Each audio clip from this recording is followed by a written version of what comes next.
ಹರೇ ರಾಮ. ನಮಃ ಶಿವಾಯ.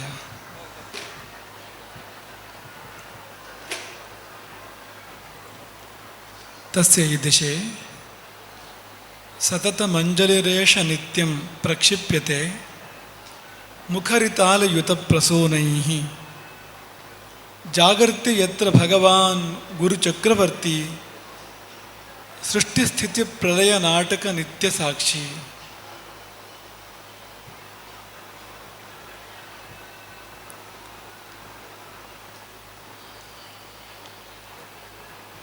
ಆಪದಾಮಪಹರ್ತಾರಂ ದಾತಾರಂ ಸರ್ವಸಂಪದಾಂ ಲೋಕಾಭಿರಾಮಂ ಶ್ರೀರಾಮಂ ಭೂಯೋ ಭೂಯೋ ನಮಾಮ್ಯಹಂ.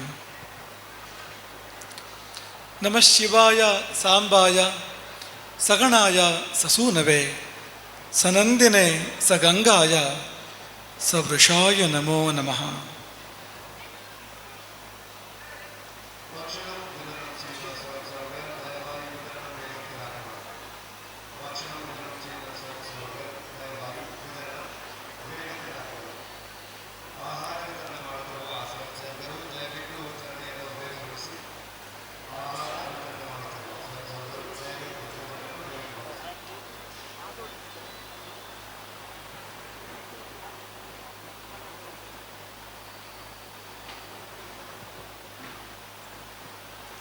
ಶಿವನಿಗೆ ನಮಸ್ಕಾರ.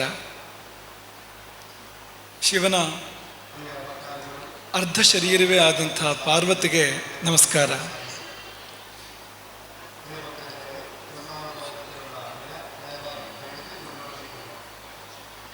ಶಿವನ ಗಣಗಳಿಗೆ ನಮಸ್ಕಾರ.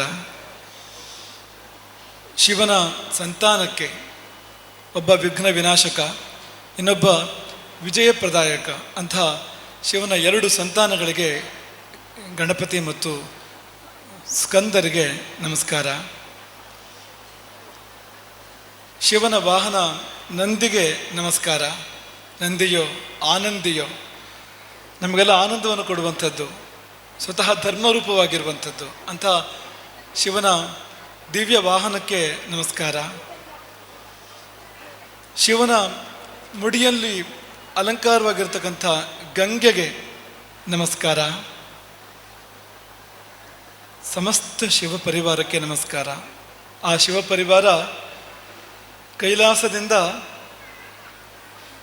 ದಕ್ಷಿಣದ ಕಡೆಗೆ ನಮ್ಮ ಕಡೆಗೆ ನಡೆತಂದು ಇಲ್ಲಿ ಪೆರಡಾಲದಲ್ಲಿ ಉದನೇಶ್ವರನ ರೂಪದಲ್ಲಿ ಸಪರಿವಾರವಾಗಿ ಇಲ್ಲಿ ನೆಲೆಗೊಂಡಿದೆ. ಈ ಮಣ್ಣಿನ ಭಾಗ್ಯ, ಈ ಮಣ್ಣಿನ ಮಕ್ಕಳೆಲ್ಲರ ಭಾಗ್ಯ ಅದು ಎಂಬುದಾಗಿ ನಾವು ಭಾವಿಸ್ತೇವೆ. ಶಿವನ ಸ್ವರೂಪದಲ್ಲಿ ಒಂದು ವಿಶೇಷ ಇದೆ. ಶಿವನ ಹಣೆಯಲ್ಲಿ ಮೂರನೆಯ ಕಣ್ಣಿದೆ. ಆ ಕಣ್ಣು ಅದು ಅಗ್ನಿ ನೇತ್ರ ಅಂತ. ಶಿವನ ಎಡಗಣ್ಣು ಸೋಮ, ಬಲಗಣ್ಣು ಸೂರ್ಯ, ನಡುಗಣ್ಣು ಅಗ್ನಿ ಅಂತ. ಸೋಮನೇತ್ರ, ಸೂರ್ಯನೇತ್ರ, ಅಗ್ನಿನೇತ್ರ ಅಂತ. ಆ ನೇತ್ರವನ್ನು ತೆರೆದರೆ ಅವನು ಸುಡಬಲ್ಲ, ಕಾಮನನ್ನು ಸುಡಬಲ್ಲ, ಕಾಮ ಮೂಲವಾದ ಪ್ರಪಂಚವನ್ನೇ ಸುಡಬಲ್ಲ ಅಂತ. ಸಮಸ್ತ ಪ್ರಪಂಚವನ್ನೇ ತನ್ನ ನೇತ್ರೋನ್ಮೀಲನ ಮಾತ್ರದಿಂದ ದಗ್ಧವಾಗಿಸಬಲ್ಲ ಅಂತ. ಹಾಗಾಗಿ ಅಗ್ನಿ ಶಿವನಲ್ಲಿದೆ. ಶಿವನ ಕೈಯಲ್ಲಿ ಕೂಡ ಅಗ್ನಿ ಇದೆ. ನಟರಾಜ ವೇದಿಕೆ ಇತ್ತು. ನಟರಾಜನ ಸ್ವರೂಪದಲ್ಲಿ ಅವನ ಕೈಯಲ್ಲಿ ಅಗ್ನಿ ಇರುತ್ತದೆ, ಅವನ ಹಣೆಯಲ್ಲಿ ಅಗ್ನಿ ಇದೆ. ಇನ್ನು ಶಿವನ ತಲೆಯಲ್ಲಿ ಗಂಗೆ ಇದ್ದಾಳೆ ಅಂತ, ನೀರಿದೆ ಅಂತ, ಎರಡೂ ಇದೆ. ಸತತವಾಗಿ ಹರಿದು ಭೂಮಿಯ ಕಡೆ ಬರ್ತಕ್ಕಂಥ ಜಲಪ್ರವಾಹ, ಗಂಗಾ ಪ್ರವಾಹ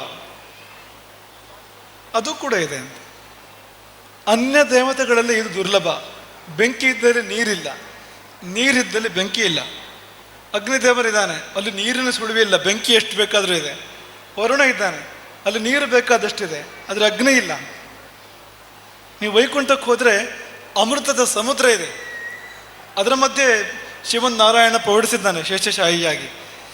ನೀರಿನಲ್ಲಿ ಕೂಡ ಅತ್ಯಂತ ತಂಪು, ಅಮೃತ ಅಂದರೆ ಮತ್ತಷ್ಟು ತಂಪಾಗಿರುವಂಥದ್ದು ಅದಿದೆ, ಅಗ್ನಿ ಇಲ್ಲ. ಆದರೆ ಹೀಗೆ ಯಾವ ದೇವರಲ್ಲಿ ನೋಡಿದರೂ ಕೂಡ ಇದಿದ್ದರೆ ಅದಿಲ್ಲ, ಅದಿದ್ದರೆ ಇದಿಲ್ಲ. ಎರಡೂ ಇರುವ ದೇವರು ಶಿವ ಅಂತ. ಸಮಯ ಬಂದಾಗ ಸುಡಬಲ್ಲ, ಸಮಯ ಬಂದಾಗ ಹಾಗೆಯೇ ನಮ್ಮನ್ನು ತಂಪು ಮಾಡಬಲ್ಲ ಅಂತ. ಶಿವ ಬೆಂಕಿಯಾಗಬೇಕೋ ಅಥವಾ ಜಲವಾಗಬೇಕೋ ನಮ್ಮ ಕೈಲಿರುವಂಥದ್ದು. ಶಿವನನ್ನು ನಾವು ಬೆಂಕಿಯಾಗಿ ಮಾಡ್ಕೊಳ್ತೇವೋ, ಶಿವನನ್ನು ನಾವು ಜಲವಾಗಿ ಗಂಗಾ ಪ್ರವಾಹವಾಗಿ ನಮ್ಮನ್ನು ತಂಪಾಗಿಸುವಂತೆ ಮಾಡ್ಕೊಳ್ತೇವೋ, ನಮ್ಮ ಕೈಯಲ್ಲಿ ಇರುವಂಥದ್ದು. ಈ ಎರಡು ತುಂಬ ಪರಸ್ಪರ ವಿರುದ್ಧ ತತ್ವಗಳು. ಬೆಂಕಿ ಸುಟ್ಟು ನಾಶ ಮಾಡ್ತದೆ, ನೀರು ಬೆಳೆಯುವಂತೆ ಮಾಡ್ತದೆ. ಒಂದು ಸಸ್ಯ ಬೆಳಿಬೇಕು ಅಂದರೆ ನೀರು ಬೇಕು, ಒಂದು ಮನುಷ್ಯ ಬೆಳಿಬೇಕು ಅಂದರೆ ನೀರು ಬೇಕು, ಒಂದು ಮೃಗ ಪಕ್ಷಿ ಬೆಳಿಬೇಕು ಅಂದರೆ ನೀರು ಬೇಕು. ನೀರಿನ ಸ್ವಭಾವವೇ ಬ್ರಹ್ಮಣ, ದೊಡ್ಡದು ಮಾಡುವಂಥದ್ದು. ಚಿಕ್ಕದು ದೊಡ್ಡದಾಗಬೇಕಾದ್ರೆ ನೀರಿನ ಸಹಾಯ ಇಲ್ಲದೆ ಸಾಧ್ಯವೇ ಇಲ್ಲ. ಅದು ನೀರಿದ್ದರೆ ಮಾತ್ರವೇ ಯಾವುದೇ ಚಿಕ್ಕದು ದೊಡ್ಡದಾಗಲಿಕ್ಕೆ ಸಾಧ್ಯ. ಬೆಳೆಯುವಿಕೆ ಎನ್ನುವಂಥದ್ದು ಸಂಪೂರ್ಣವಾಗಿ ನೀರನ್ನೇ ಅವಲಂಬಿಸ್ತಿದೆ. ಹಾಗಾಗಿ ಅವನು ಕಣ್ ತೆರೆದ್ರೆ ನಾಶ, ಅದೇ ಅವನು ಗಂಗೆಯನ್ನು ಹರಿಸಿದರೆ ವಿಕಾಸ, ಬೆಳವಣಿಗೆ. ತದ್ವಿರುದ್ಧ ಎರಡು ಕೂಡ. ಬೆಳವಣಿಗೆ ಮಾತ್ರ ಅಲ್ಲ, ಸೃಷ್ಟಿ ಕೂಡ ನೀರಿನಿಂದಲೇ ಅಂತ. ಒಂದು ಕಡೆ ನೀರು ನಿಂತಿದ್ರೆ ಅಲ್ಲಿ ಜೀವಗಳ ಸೃಷ್ಟಿ ಆಗ್ತದೆ. ಅಥವಾ ಯಾವುದಾದ್ರೂ ಗ್ರಹದಲ್ಲಿ ನೀರಿಲ್ಲದೆ ಇದ್ದರೆ ಅಲ್ಲಿ ಯಾವ ಜೀವವು ಕೂಡ ಇರಲಿಕ್ಕೆ ಸಾಧ್ಯ ಇಲ್ಲ. ಇವತ್ತು ಬಾಹ್ಯಾಕಾಶ ಸಂಶೋಧನೆ ಮಾಡುವಾಗ ಅವ್ರು ನೋಡುವಂಥದ್ದು ನೀರುಂಟಾ ಅಂತ. ಯಾವುದೇ ಒಂದು ಗ್ರಹ ಅಥವಾ ಯಾವುದೇ ಒಂದು ಆಕಾಶಕಾಯಿ ಇದ್ದರೆ ನೀರುಂಟಾ ಅಂತ. ನೀರಿದ್ದರೆ ಜೀವಗಳು ಇರಲಿಕ್ಕೆ ಸಾಧ್ಯ ಇದೆ, ಇಲ್ಲಿದ್ದರೆ ಜೀವಗಳು ಇರಲಿಕ್ಕೆ ಸಾಧ್ಯ ಇಲ್ಲ ಅಂತ. ಹಾಗಾಗಿ ಸೃಷ್ಟಿ ನೀರಿನಿಂದ, ಬೆಳವಣಿಗೆ ನೀರಿನಿಂದ, ನಾಶ ಅಗ್ನಿಯಿಂದ ಅಂತ. ಇದು ಇದೆ, ಅದು ಇದೆ ಅಂತ, ಎರಡೂ ಇದೆ ಅಂತ. ಬೆಂಕಿಯು ಶುದ್ಧ ಮಾಡ್ತದೆ, ನೀರು ಶುದ್ಧ ಮಾಡ್ತದೆ. ಅದು ಬೆಂಕಿ ಶುದ್ಧ ಮಾಡುವ ಕ್ರಮ ಬೇರೆ, ಸುಟ್ಟು ಶುದ್ಧ ಮಾಡ್ತದೆ. ಅದು ಬಂಗಾರವನ್ನು ಬೆಂಕಿ ಶುದ್ಧ ಮಾಡ್ತದೆ. ಹೇಗೆಂದರೆ ಸುಟ್ಟುರಿಹಿ ಅಲ್ಲಿರ್ತಕ್ಕಂಥ ಚಿನ್ನವಲ್ಲದನ್ನು ಇಲ್ಲ ಅಂತ ಮಾಡಿ ಶುದ್ಧ ಮಾಡುವಂಥದ್ದು. ಸೀತೆ ಅಗ್ನಿಯನ್ನು ಪ್ರವೇಶ ಮಾಡಿ ಶುದ್ಧವಾಗಿ ಬರ್ತಾಳೆ, ಅದು ಬೇರೆ.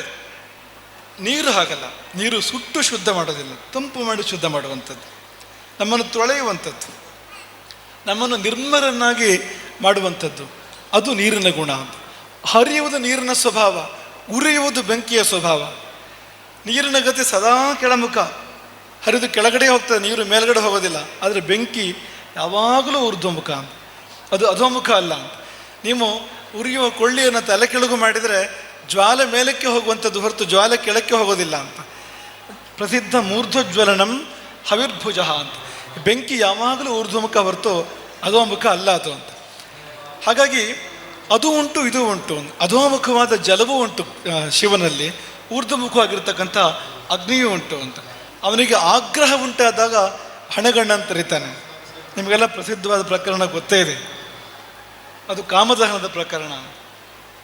ತಪಸ್ಸು ಮಾಡುವಾಗ ಶಿವ ಅಂತರ್ಮುಖನಾಗಿದ್ದಾಗ, ವೈರಾಗ್ಯಪರನಾಗಿದ್ದಾಗ ಅವನ ಮೇಲೆ ಕಾಮ ತನ್ನ ಬಾಣಗಳನ್ನು ಪ್ರಯೋಗ ಮಾಡ್ತಾನೆ. ಅರವಿಂದಂ ಅಶೋಕಂಚ ಚ್ಯೂತಂಚ ನವಮಲ್ಲಿಕ ನೀಲೋತ್ಪಲಂಚ ಅಂತ ಪಂಚ ಬಾಣಗಳು, ಮನ್ಮಥನ ಬಾಣಗಳು. ಒಂದೊಂದೇ ಬಾಣಗಳನ್ನು ಪ್ರಯೋಗ ಮಾಡ್ತಾನೆ. ಅರವಿಂದವನ್ನು ಪ್ರಯೋಗ ಮಾಡಿದರೆ ಶಿವ ವಿಚಲಿತನಾಗಲಿಲ್ಲ, ಅಶೋಕವನ್ನು ಪ್ರಯೋಗ ಮಾಡಿದರೆ ವಿಚಲಿತನಾಗಲಿಲ್ಲ, ಚ್ಯೂತ ಮಾವಿನ ಹೂವು ಶಿವ ವಿಚಲಿತನಾಗಲಿಲ್ಲ, ಮಲ್ಲಿಗೆ ಹೊಸ ಮಲ್ಲಿಗೆ ನವಮಲ್ಲಿಕ ಶಿವ ಅಲುಗಾಡಲಿಲ್ಲ. ಕೊಟ್ಟ ಕೊನೆಯ ಅಸ್ತ್ರ ಕಾಮನ ಮಟ್ಟಿಗೆ ಬ್ರಹ್ಮಾಸ್ತ್ರ, ನೀಲೋತ್ಪಲ ಅಂತ ಅದನ್ನು ಪ್ರಯೋಗ ಮಾಡಿದಾಗ ಆಗಲೂ ಕೂಡ ಶಿವ ದೊಡ್ಡ ವಿಚಲಿತ ಆಗಲಿಲ್ಲವಂತೆ. ಕೊಂಚ ಚಂದ್ರೋದಯಾರಂಭ ಇವಾಂಬು ರಾಶಿ, ಚಂದ್ರೋದಯ ಆದಾಗ ಸಮುದ್ರ ಒಂದು ಕೊಂಚ ಉಕ್ಕೇರುವಂತೆ ಸ್ವಲ್ಪ ಆಚೀಚೆ ಆಯಿತು ಅವನ ಗಮನ, ದೃಷ್ಟಿ ಪಾರ್ವತಿಯ ಕಡೆ ಹರಿಯಿತು. ಅಷ್ಟು ಮಾತ್ರ ಮಾಡಲಿಕ್ಕೆ ಸಾಧ್ಯ ಆಗಿದ್ದು ಅಂತ. ಪಾರ್ವತಿ ಕಡೆಗೆ ತಂಪಿನ ದೃಷ್ಟಿ ಹರಿದಿದ್ದು, ಆದರೆ ಮುಂದಿನ ಕ್ಷಣದಲ್ಲಿ ಕಾಮನ ಕಡೆಗೆ ಹರಿದಿದ್ದು ಅಗ್ನಿನೇತ್ರ, ಸುಡುವ ದೃಷ್ಟಿಯನ್ನು. ಸುಟ್ಟು ಉರೇ ಬಿಡ್ತಾನೆ ಕಾಮನನ್ನು ಶಿವ. ಅಂದರೆ ಶಿವನಿಗೆ ಕೋಪ ಬಂದಾಗ ತೆರೆಯುವಂಥದ್ದು ಹಳೆಗಣ್ಣು, ಪ್ರಯೋಗ ಮಾಡುವಂಥದ್ದು ಅಗ್ನಿಯನ್ನು ಅಂತ. ಶಿವನಿಗೆ ಸಮಾಧಾನ ಮಾಡಿದ್ರೆ ಹರಿಸುವುದು ಗಂಗೆಯನ್ನು. ನಮ್ಮನ್ನು ತಂಪು ಮಾಡ್ತಾನೆ, ತೊಳಿತಾನೆ, ಶುದ್ಧ ಮಾಡ್ತಾನೆ, ನಮ್ಮ ಬದುಕನ್ನು ಹಸಿರು ಮಾಡ್ತಾನೆ.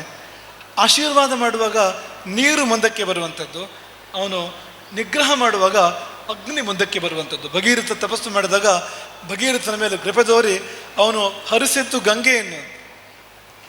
ಹಾಗಾಗಿ ಅವನ ಕಾರುಣ್ಯದ ಪ್ರತೀಕ ಅದು. ಇಷ್ಟೆಲ್ಲ ಯಾಕೆ ನೆನಪು ಮಾಡಿಕೊಂಡು ಅಂದರೆ ಶಿವನ ಈ ಉಭಯ ಸ್ವರೂಪಗಳು, ಒಂದು ಅಗ್ನಿಸ್ವರೂಪ, ಅದು ಕೋಪ ಬಂದಾಗ ಪ್ರಪಂಚ ನಾಶಕ್ಕೆ ಅವನು ಮುಂದಾಗುವಾಗ ಪ್ರಯೋಗ ಮಾಡುವಂಥದ್ದು. ಇನ್ನೊಂದು ಜಲಸ್ವರೂಪ, ಆ ಜಲಸ್ವರೂಪ ನಮ್ಮನ್ನು ತಂಪು ಮಾಡಲಿಕ್ಕೆ ಇರುವಂಥದ್ದು, ನಮ್ಮನ್ನು ಬೆಳೆಸಲಿಕ್ಕೆ ಅದು ಇರುವಂಥದ್ದು, ನಮ್ಮನ್ನು ಶುದ್ಧರನ್ನಾಗಿ ಮಾಡಲಿಕ್ಕೆ ಅದಿರುವಂಥದ್ದು, ಅದು ಜಲಸ್ವರೂಪ ಅಂತ. ಅದೇ ಉದನೇಶ್ವರನ ಸ್ವರೂಪ ಅಂತ. ಆ ಕಾರಣಕ್ಕೋಸ್ಕರವಾಗಿ ಇಷ್ಟು ಮಾತನ್ನು ನಾವು ಹೇಳಿದ್ವು ಅಂತ. ಈ ಉದನೇಶ್ವರ ಎನ್ನುವಾಗ ಉದ ಶಬ್ದ ಇದೆಯಲ್ಲ, ನೀರು ಅಂತ ಅರ್ಥ. ಉದಕ ಅಂತ ಹೇಳ್ತೇವೆ. ಕಾ ಸೇರಿಸ್ಬೋದು, ಬಿಡ್ಬೋದು, ಎರಡಕ್ಕೂ ಅವಕಾಶ ಇದೆ. ಉದಪಾನ ಅಂತ ಹೇಳ್ತಾರೆ, ಅಲ್ಲಿ ಕಾ ಇಲ್ಲ. ಏನು ಉದಕ ಅಂತ ಹೇಳ್ಬೋದು ನೀವು, ಉದ ಅಂತ ಕೂಡ ಹೇಳ್ಬೋದು. ಈ ಕೆಲವು ಭಾಷೆಯಲ್ಲಿ ಉದ ಅಂತಲೇ ಪ್ರಯೋಗ ಇದೆ. ಉದಾಹರಣೆ ಕೊಂಕಣಿಯಲ್ಲಿ ಉದ ಅಂತ ಪ್ರಯೋಗ ಮಾಡ್ತಾರೆ, ಸಂಸ್ಕೃತದಿಂದ ಬಂದಿರುವಂಥದ್ದು. ಕೊಂಕಣಿ ಭಾಷೆಯಲ್ಲಿ ತುಂಬ ಸಂಸ್ಕೃತ ಇದೆ, ಕನ್ನಡದಲ್ಲಿಯೂ ಇದೆ, ಮಲಯಾಳದಲ್ಲಿ ತುಂಬ ಸಂಸ್ಕೃತ ಇದೆ. ಅವರು ಅಸ ಅಂತ ಹೇಳ್ತಾರೆ ಕೊಂಕಣಿಗರು. ಅಸ ಅನ್ನೋದು ಅಸಭುವಿ ಅನ್ನೋ ಧಾತು ಸಂಸ್ಕೃತದಲ್ಲಿ ನೇರ ಹಾಗೆ ಬಂದಿರುವಂಥದ್ದು, ಒಂಚೂರು ವ್ಯತ್ಯಾಸ ಇಲ್ಲದೆ. ಹಾಗೆ ಉದ ಅಂತ ಅವರು ಪ್ರಯೋಗ ಮಾಡ್ತಾರೆ. ಉದ ಅಂದರೆ ನೀರು ಅಂತಲೇ ಅರ್ಥ. ಇಲ್ಲಿರುವಂಥದ್ದು ಶಿವನ ಆ ಆಶೀರ್ವಾದದ ರೂಪ, ಅನುಗ್ರಹದ ರೂಪ. ಅದು ಯಾಕಿದೆ ಅಂದರೆ ನಮ್ಮೆಲ್ಲರನ್ನ ತೊಳೆದು ಶುದ್ಧ ಮಾಡಲಿಕ್ಕೆ ಇದೆ, ನಮ್ಮೆಲ್ಲರನ್ನು ತಂಪು ಮಾಡಲಿಕ್ಕೆ ಇದೆ, ನಮ್ಮೆಲ್ಲರನ್ನು ಕೂಡ ಬೆಳೆಸಲಿಕ್ಕೆ ಇದೆ. ಅಂತಹ ಶಿವನ ಶುದ್ಧ ಅನುಗ್ರಹದ ರೂಪವೇ ಪೆರಡಾಲದ ಉದನೇಶ್ವರ. ಶಿವಾಲಯಗಳು ಈ ಪ್ರಪಂಚದಲ್ಲಿ ಬೇಕಾದಷ್ಟಿದೆ. ಭಾರತ ವರ್ಷದಲ್ಲಿ ಕೂಡ ಶಿವಾಲಯಕ್ಕೆ ಕಡಿಮೆ ಇಲ್ಲ, ತುಂಬ ಶಿವಾಲಯಗಳಿದ್ದಾವೆ ಭಾರತದಲ್ಲಿ ಅಂತ. ಆದರೆ ಯಾವುದೇ ಶಿವನ ಸನ್ನಿಧಿಗೆ ಈ ಹೆಸರು ನೇರವಾಗಿ ಈ ರೀತಿಯ ಹೆಸರಿರ್ತಕ್ಕಂಥದ್ದು ಇಲ್ಲ ಅಂತ. ನೀರು ಎನ್ನುವ ಅರ್ಥವನ್ನು ನೇರವಾಗಿ ಕೊಡುವಂಥದ್ದು, ಅಂಥದ್ದು ನಿಮಗೆ ತುಂಬ ಅಪರೂಪ ಸಿಗುವಂಥದ್ದು. ಅದು ಇಲ್ಲಿ ಉದನೇಶ್ವರನ ರೂಪದಲ್ಲಿ ಇಲ್ಲಿದೆ. ಅದು ಭಾಗ್ಯ ಎಂಬುದಾಗಿ ನಾವು ಭಾವಿಸ್ತೇವೆ. ಈ ಭಕ್ತವರ್ಗದ ಭಕ್ತಕೋಟಿಯ ತುಂಬ ಭಾಗ್ಯ ಎಂಬುದಾಗಿ ನಾವು ಭಾವಿಸ್ತೇವೆ. ಇರುವಂಥದ್ದು ಏನಂದರೆ ಶಿವ ಇಲ್ಲಿ ನೀರಾಗಿ ಗಂಗೆಯಾಗಿ ಹರಿತಾನೆ, ನಾವು ಹೋಗಿ ಮೀಯ್ತೇವಾ, ನಾವು ಅದನ್ನು ಪಡ್ಕೊಳ್ತೇವಾ ಎನ್ನುವಂಥದ್ದೇ ಇರುವಂಥದ್ದು. ಈಗ ನೋಡಿ, ಹತ್ತಿರ ಇರುವವರು ದೇವಸ್ಥಾನಕ್ಕೆ ಹೋಗೋದಿಲ್ಲ, ಊರಿನಲ್ಲಿ ಇರುವವರು ದೇವಸ್ಥಾನಕ್ಕೆ ಹೋಗೋದಿಲ್ಲ. ತುಂಬ ಜನ ಊರು ಬಿಟ್ಟು ಹೋಗಿ ಆಯಿತು. ಬಹಳಷ್ಟು ಮಂದಿ ಊರು ಬಿಟ್ಟು ಪರ ಊರಿಗೆ, ದೂರ ದೂರದ ಊರುಗಳಿಗೆ, ಪರದೇಶಕ್ಕೆಲ್ಲ ಹೋಗಿ ಆಯಿತು. ಹಾಗಾದರೆ ಉದನೇಶ್ವರ ಯಾರಿಗೋಸ್ಕರ ಇರುವಂಥದ್ದು? ಈ ಆಶೀರ್ವಾದ ಪಡ್ಕೊಳ್ಬೇಕಾದವ್ರು ಯಾರು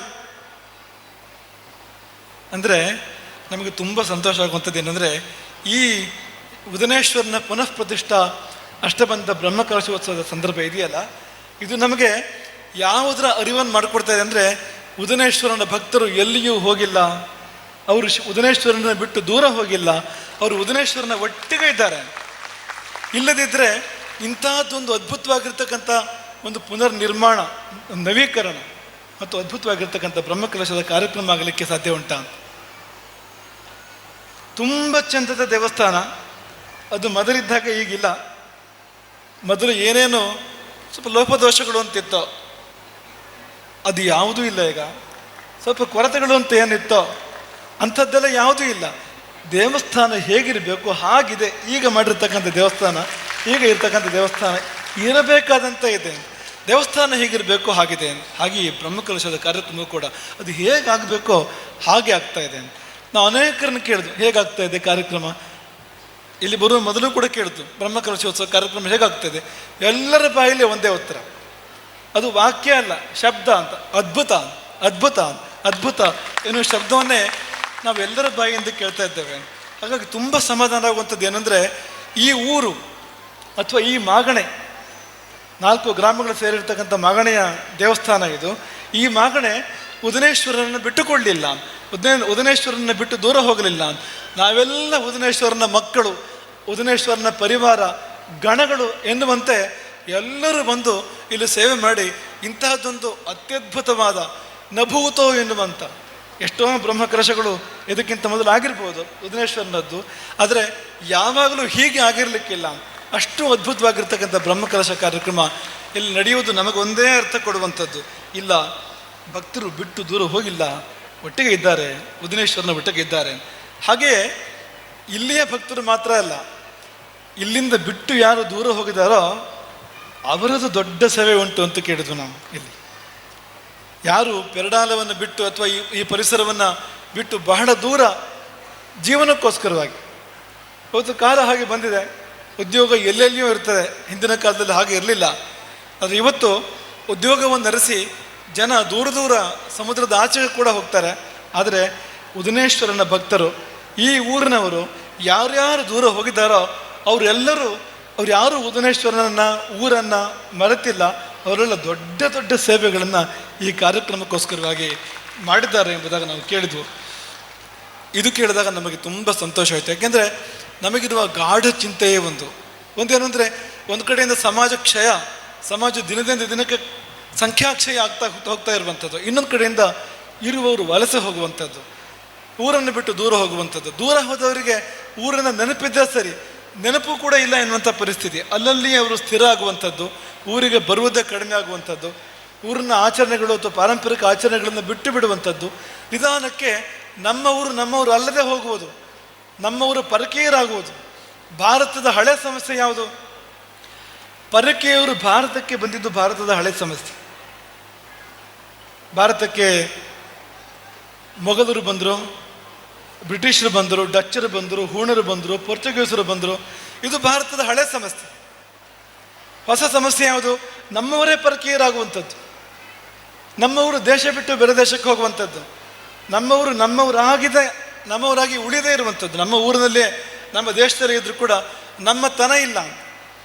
ಈ ದೇವರು ಹುಟ್ಟಿದ ನಾಡಿದೆಯಲ್ಲ, ದೇವರ ನಾಡು ಕೇರಳ, ಇದನ್ನು ನೋಡುವಾಗ ಭಾಳಷ್ಟು ಮಂದಿ ನಮ್ಮವರಾಗಿ ಇಲ್ಲದೆ ಇದ್ದಿದ್ರಿಂದಲೇ ಕೇರಳಕ್ಕೆ ಇಂಥ ಒಂದು ದುಸ್ಥಿತಿ, ಇಂಥದ್ದೊಂದು ಕಷ್ಟದ ಸ್ಥಿತಿ ಇವತ್ತಿದೆ. ಇಲ್ಲದಿದ್ದರೆ ಇಷ್ಟು ದೊಡ್ಡ ಒಂದು ಪಾರಂಪರಿಕ ಶ್ರೀಮಂತಿಕೆ ಇರತಕ್ಕಂಥ ಒಂದು ನಾಡು ಇದು. ನೀವು ತಂತ್ರ ತೆಗೆದುಕೊಳ್ಳಿ, ವಾಸ್ತು ತೆಗೆದುಕೊಳ್ಳಿ, ಜ್ಯೋತಿಷ್ಯ ತೆಗೆದುಕೊಳ್ಳಿ, ಇದಕ್ಕೆ ಸಮಾನ ಬೇರೆ ಯಾವುದೂ ಇಲ್ಲ. ಆದರೆ ಈ ನಾಡಿನ ಸ್ಥಿತಿಯನ್ನು ಗಮನಿಸಿದರೆ, ಇಲ್ಲಿಯ ಧಾರ್ಮಿಕತೆಯ ಸ್ಥಿತಿಯನ್ನು ಗಮನಿಸಿದರೆ ಕಣ್ಣಿನಲ್ಲಿ ನೀರು ಬರುವಂತೆ ಆಗ್ತದೆ ಅಂತ. ಹಾಗಾಗಿ ಇವತ್ತಿನ ಸಮಸ್ಯೆ ನಮ್ಮವರಾಗಿ ಉಳಿಯದೆ ಪರಕೀಯರಾಗುವಂಥದ್ದು, ಪರದೇಶವನ್ನು ಆಶ್ರಯಿಸುವಂಥದ್ದು. ಆದರೆ ಉದನೇಶ್ವರ ನಮಗೆ ಕೊಡುವ ಧೈರ್ಯ ಏನು ಅಂದರೆ, ಸಂತೋಷ ಏನು ಅಂದರೆ, ಎಲ್ಲವೂ ಕಳೆದು ಹೋಗಿಲ್ಲ.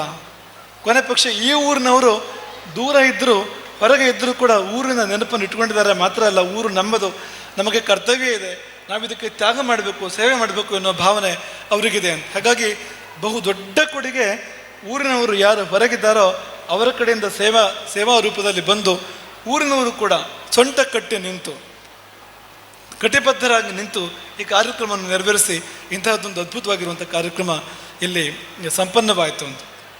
ಹಾಗಾಗಿ ಕಳೆದ ಅಷ್ಟಬಂಧ ದೊಡ್ಡ ಗುರುಗಳು ನಿಂತು ನೆರವೇರಿಸಿರುವಂಥದ್ದು. ಸ್ವತಃ ಅವರೇ ಇಲ್ಲಿ ನಿಂತು ಇಡೀ ಕಾರ್ಯಕ್ರಮದ ನೇತೃತ್ವವನ್ನು ವಹಿಸಿ ಅವರು ನೆರವೇರಿಸಿರುವಂಥದ್ದು. ಆದರೆ ಅವರು ಮಾಡಿದ ಆಶೀರ್ವಾದ ಎಷ್ಟು ದೊಡ್ಡದು ಅಂದರೆ, ಈ ಸರ್ತಿ ಅದರ ಅಗತ್ಯವೇ ಬರಲಿಲ್ಲ, ಆ ಪ್ರಮೇಯವೇ ಬರಲಿಲ್ಲ. ಊರು ಎಷ್ಟರ ಮಟ್ಟಿಗೆ ಜಾಗೃತವಾಗಿದೆ ಅಂದರೆ, ನಾವು ಎಲ್ಲಿಂದ ಒಂದು ಹೀಗೆ ಮಾಡಿದರೂ ಸಾಕು, ಅದು ಆಶೀರ್ವಾದ ಮಾಡಿದರೂ ಕೂಡ ಸಾಕು ಇದ್ದಲ್ಲಿ ಅಂದರೆ ಎಲ್ಲವೂ ಕೂಡ ನಡೀತದೆ. ಮಾತ್ರ ಅಲ್ಲ, ಅತ್ಯದ್ಭುತವಾಗಿ ನಡೀತದೆ, ಅಪೂರ್ವವಾಗಿ, ಅಮೋಘವಾಗಿ ಇದು ನಡೀತದೆ ಅಂದರೆ ಅದು ಅವರ ಆಶೀರ್ವಾದ, ದೊಡ್ಡ ಗುರುಗಳ ಆಶೀರ್ವಾದ ಇದು ಎಂಬುದಾಗಿ ನಾವು ಭಾವಿಸುವಂಥದ್ದು. ಯಾಕೆಂದರೆ ಮಹಾತ್ಮರು ಹಾಗೇ ಇರ್ತಾರೆ. ಶಂಕರಾಚಾರ್ಯರು ಮಠ ಸ್ಥಾಪನೆ ಮಾಡಿ ಎಷ್ಟು ಕಾಲ ಆಯಿತು, ಅವತಾರ ಮಾಡಿ ಎಷ್ಟು ಕಾಲ ಆಯಿತು ಶಂಕರಾಚಾರ್ಯರು, ಸಾವಿರಾರು ವರ್ಷಗಳು ಕಳೆದು ಹೋದವು. ಆದರೆ ಇನ್ನೂ ಅವರು ಸ್ಥಾಪನೆ ಮಾಡಿದ ಸಂಸ್ಥೆಗಳು ಅತ್ಯದ್ಭುತವಾಗಿ ಕೆಲಸ ಮಾಡ್ತಾ ಇದ್ದಾವೆ.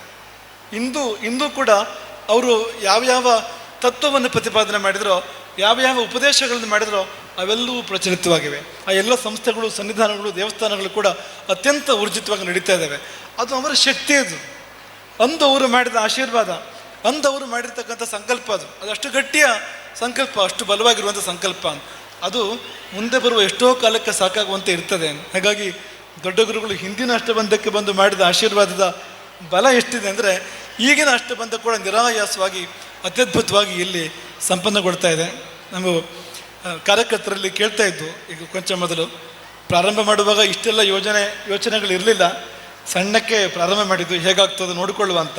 ಆದರೆ ಸಹಾಯ ಹರಿದು ಬರುವಾಗ ನಮಗೂ ಉತ್ಸಾಹ ಬಂತು. ಆಗಾಗ ಇಷ್ಟಿದ್ದನ್ನು ಇಷ್ಟು ಮಾಡಿದ್ದು ನಾವು ಆಮೇಲೆ ಅಂತ, ದೊಡ್ಡದಾಗಿ ಮಾಡಿದ್ವು ಅಂತ. ಸಾಮಾನ್ಯವಾಗಿ ಬೇರೆ ರೀತಿ ಇರ್ತದೆ ಅಂತ.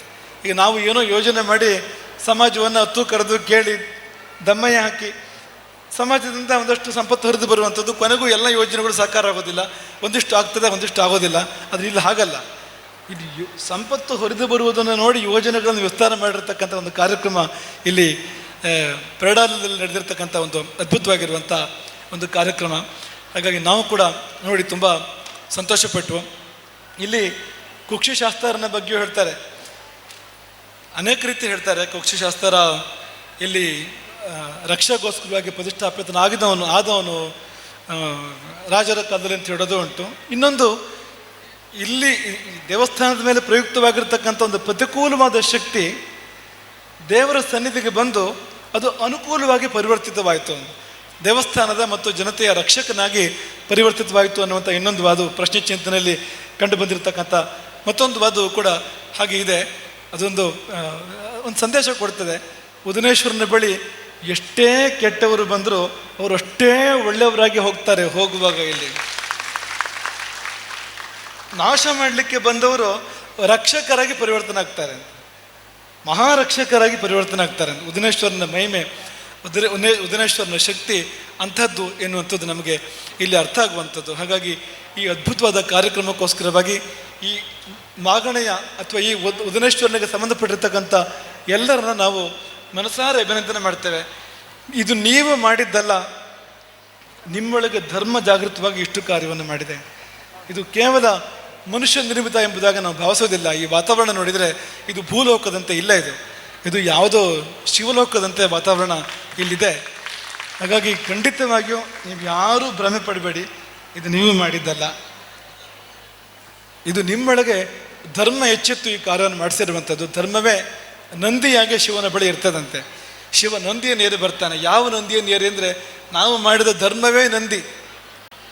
ನಮ್ಮ ಜೀವನದಲ್ಲಿ ನಾವು ಏನು ಒಳ್ಳೆ ಕೆಲಸಗಳನ್ನು ಮಾಡಿರ್ತೇವೆ ಅದೇ ಧರ್ಮ ತಾನೆ. ಧರ್ಮವೇ ನಂದಿ ರೂಪದಲ್ಲಿ ಶಿವನ ವಾಹನವಾಗಿರ್ತದೆ. ಹಾಗೆ ನಾವು ನಮ್ಮ ಪುಣ್ಯವನ್ನೇ ಏರಿ ಬರ್ತಾನೆ ಶಿವ ನಮಗೆ ಆಶೀರ್ವಾದ ಮಾಡಲಿಕ್ಕೆ. ನಮ್ಮ ಧರ್ಮವನ್ನೇ ಶಿವ ಏರಿ ನಮಗೆ ಅನುಗ್ರಹ ಮಾಡಲಿಕ್ಕೆ ಬರ್ತಾನೆ ಎಂಬುದು ಅದರ ಒಂದು ತಾತ್ಪರ್ಯ. ಹಾಗಾಗಿ ಶಿವನೇ ಧರ್ಮವಾಗಿ ನಿಮ್ಮೊಳಗೆ ಜಾಗೃತನಾಗಿ ಇಷ್ಟು ಕಾರ್ಯವನ್ನು ನಿಮ್ಮ ಕೈಯಿಂದ ಮಾಡಿಸ್ಕೊಂಡಿದ್ದಾನೆ ಎಂಬುದಾಗಿ ನಾವು ಭಾವಿಸ್ತೇವೆ. ಹಾಗೆ ನಿಮಗೂ ನಾವು ಹಾಗೆ ಆಶೀರ್ವಾದ ಮಾಡುವಂಥದ್ದು. ನೀವು ಇಲ್ಲಿ ಕಥೆಯನ್ನು ಈಗ ತಾನೇ ಸತ್ಯ ಹೇಳಿದ ಹಾಗೆ ನೀರನ್ನು ಮುಳುಗಿ ಒಂದು ಸಾರಿ ಎತ್ತಿದರೆ ಅದೇ ಕಲ್ಲು ಅದೇ ಶಿಲೆ ಬಂತು, ಇದು ಬೇಡ ಅಂತ ಎಸೆದು ಮತ್ತೊಂದು ಸಾರಿ ಮುಳುಗಿದ್ರೆ ಮತ್ತೆ ಅದೇ ಕಲ್ಲು ಸಿಕ್ತು. 3 ಬಾರಿ ಅಂತ ಹೇಳ್ತಾರೆ, 5 ಬಾರಿ ಅಂತ ಹೇಳ್ತಾರೆ. ಇದೇ ಕಥೆಯನ್ನು ಮತ್ತೆ ಮತ್ತೆ ಮುಳುಗಿ ಆ ಕಲ್ಲನ್ನು ದೂರ ಎಸೆದು ಪುನಃ ಮುಳುಗಿದ್ರೆ ಮತ್ತೆ ಅದೇ ಕಲ್ಲು ಸಿಗ್ತಾ ಇತ್ತಂತ ನೋಡಿ. ನಾವು ನಿಮಗೆಲ್ಲ ಹಾರೈಸೋದು ಏನು ಅಂದರೆ, ನೀವು ಈ ಜೀವನದ ನದಿಯಲ್ಲಿ ಮುಳುಗಿ ಎದ್ದು ಮಾಡ್ತಾ ಇರ್ತೀರಿ. ನಿಮಗೆ ಪ್ರತಿ ಸಾರಿ ಮುಳುಗಿದಾಗ ಉದನೇಶ್ವರನೇ ಸಿಗಲಿ ನಿಮಗೆ ಹೊರತು ಬೇರೆ ಯಾವುದು ಬೇಡದೇ ಇರುವಂಥದ್ದು ನಿಮಗೆ ಸಿಗದೇ ಇರಲಿ. ಕೆಲವು ಸಾರಿ ನಾವು ಮುಳುಗಿದಾಗ ನಮಗೆ ಉದನೇಶ್ವರನೇ ಸಿಗ್ಬೋದು, ಅಥವಾ ಮಾಯೆಯೂ ಸಿಗ್ಬೋದು, ಮೋಸವೂ ಸಿಗ್ಬೋದು. ನಮ್ಮನ್ನು ಪತನಗೊಳಿಸ್ತಕ್ಕಂಥ ಅನೇಕ ಸಂಗತಿಗಳು ನಮಗೆ ಸಿಕ್ಬಿಡ್ಬೋದು ನಾವು ಮುಳುಗಿದಾಗ ಅಂತ.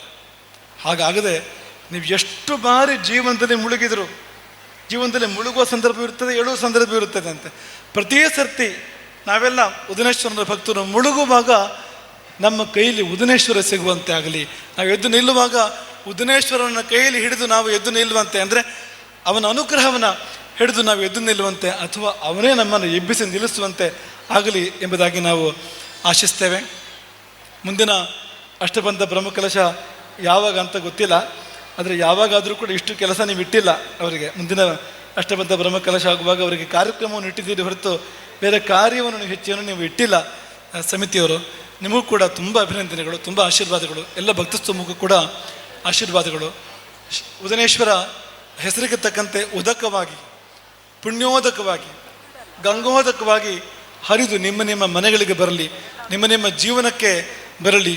ನಿಮ್ಮೆಲ್ಲರ ಜೀವನ ತಂಪಾಗಲಿ, ನಿಮ್ಮೆಲ್ಲರ ಜೀವನ ಶುದ್ಧ ಆಗಲಿ, ನಿಮ್ಮೆಲ್ಲರ ಜೀವನ ಹಸಿರಾಗಲಿ, ಅದು ಫಲ ಕೊಡಲಿ, ಅದು ಸಮೃದ್ಧವಾಗಲಿ ಎಂಬುದಾಗಿ ಮತ್ತೊಮ್ಮೆ ನಾವು ಹಾರೈಸಿ ಇಲ್ಲಿ ಬಂದು ಭಾಗವಹಿಸಿದ ಈ ಸಂದರ್ಭಕ್ಕೋಸ್ಕರವಾಗಿ ತುಂಬ ಸಂತೋಷಪಟ್ಟು ಉದನೇಶ್ವರನ ಪಾದಕ್ಕೆ ಮತ್ತೊಂದು ಹೃದಯದ ಆಳದ ನಮಸ್ಕಾರಗಳನ್ನು ಸಲ್ಲಿಸಿ, ಇಂಥದ್ದೊಂದು ಒಳ್ಳೆಯ ಒಂದು ಕಾಲ, ಒಳ್ಳೆಯ ಸನ್ನಿವೇಶ, ಒಳ್ಳೆಯ ಸಂದರ್ಭ, ಶಿವಲೋಕ ಭೂಮಿಗೆ ಬಂದಿರತಕ್ಕಂಥ ಈ ಒಂದು ಸನ್ನಿವೇಶದಲ್ಲಿ ನಮಗೆ ಇಲ್ಲಿ ಬರಲಿಕ್ಕೆ ಅವಕಾಶ ಆಯಿತು, ನಿಮ್ಮೊಟ್ಟಿಗೆ ಇರಲಿಕ್ಕೆ ಅವಕಾಶ ಆಯಿತು ಎಂಬುದಕ್ಕೆ ಆ ಉದನೇಶ್ವರನಿಗೆ ಇನ್ನೊಂದು ಅಂತರಂಗದ ಪ್ರಣಾಮಗಳನ್ನು ಸಲ್ಲಿಸ್ತಾ ನಿಮ್ಮೆಲ್ಲರನ್ನೂ ಆಶೀರ್ವದಿಸ್ತೇವೆ.